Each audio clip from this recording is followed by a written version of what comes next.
आज की बड़ी खबर आपको बता दें, वक्फ संशोधन कानून की वैधता को चैलेंज करने वाली याचिकाओं पर सुप्रीम कोर्ट ने अपना फैसला सुना दिया। सुप्रीम कोर्ट ने पूरे कानून पर रोक लगाने से इनकार कर दिया।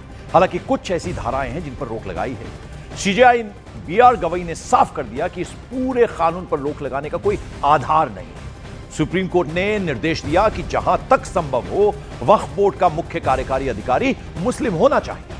साथ ही सुप्रीम कोर्ट ने गैर मुस्लिम को सीईओ नियुक्त करने संबंधी संशोधन पर रोक लगाने से इनकार कर दिया। सुप्रीम कोर्ट ने वक्फ संशोधन अधिनियम 2025 की उस प्रावधान पर रोक लगा दी है जिसमें वक्फ बनाने के लिए किसी शख्स का 5 वर्षों तक इस्लाम का न्यायी होना जरूरी बताया गया था। यह बड़ा फैसला आज सुप्रीम कोर्ट ने बता दिया। सुप्रीम कोर्ट ने नए वाले कानून को एक तरीके से पूरी तरह वैलिडेट कर दिया है। बहुत सारे ऑब्जेक्शन लिए गए थे, बहुत सारे धाराओं पे स्टे करने की मांग की गई थी, माननीय सुप्रीम कोर्ट ने उसको नकार दिया है।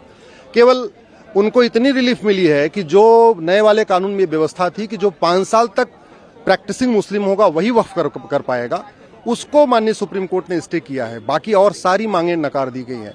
जहां तक बात यह थी कि ये डीएम के यहाँ सुनवाई होगी या ट्रिब्यूनल में, उस पर भी स्पष्ट कर दिया है कि जो मामले ट्रिब्यूनल में चल रहे हैं उसकी ट्रिब्यूनल में ही सुनवाई होती रहेगी।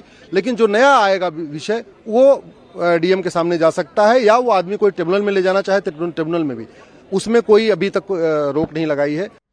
वहीं वक्फ कानून पर सुप्रीम कोर्ट के फैसले पर सरकार की पहला रिएक्शन आया, पहली प्रतिक्रिया सामने आई है। केंद्रीय मंत्री किरण रिजिजू ने सुप्रीम कोर्ट के फैसले का स्वागत किया है। उन्होंने इसे डेमोक्रेसी के लिए, लोकतंत्र के लिए शुभ संकेत बतला दिया है।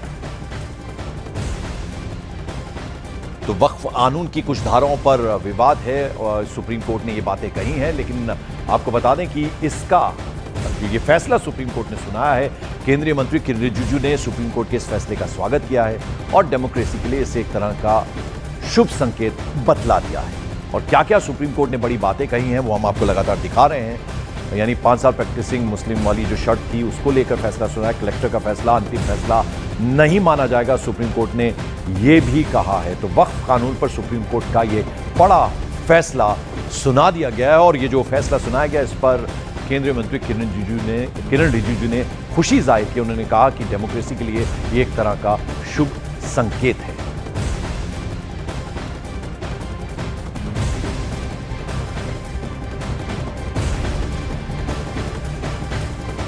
और ये जो फैसला आया है इसको लेकर क्या क्या आपत्ति है और क्या कुछ और कहा गया इस फैसले के बारे में, तो आपत्ति क्या है, वक्फ संशोधन कानून लागू हो या नहीं, ये सभी प्रावधानों पर रोक से इनकार सुप्रीम कोर्ट ने किया है।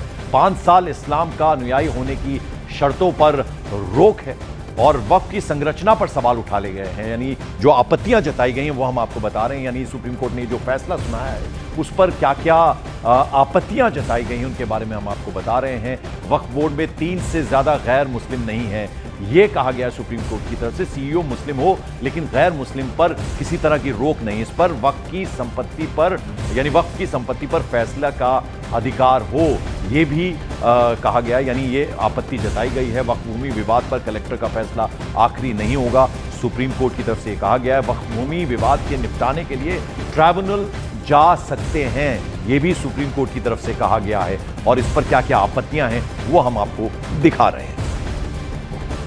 सुप्रीम कोर्ट ने वक्फ अमेंडमेंट एक्ट को पूरा सुनवाई करके जो आज ऑर्डर पास किया है, मैं इसका स्वागत करता हूं। सुप्रीम कोर्ट को पूरा विषय का जानकारी है, बहुत विस्तार में पक्ष रखा।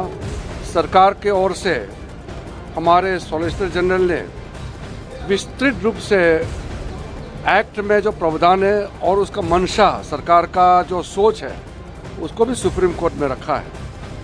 और मैं मानता हूं कि सुप्रीम कोर्ट का जो बेंच ने जो तय किया है, ये हमारा लोकतंत्र के लिए भी बहुत अच्छा शुभ संकेत है।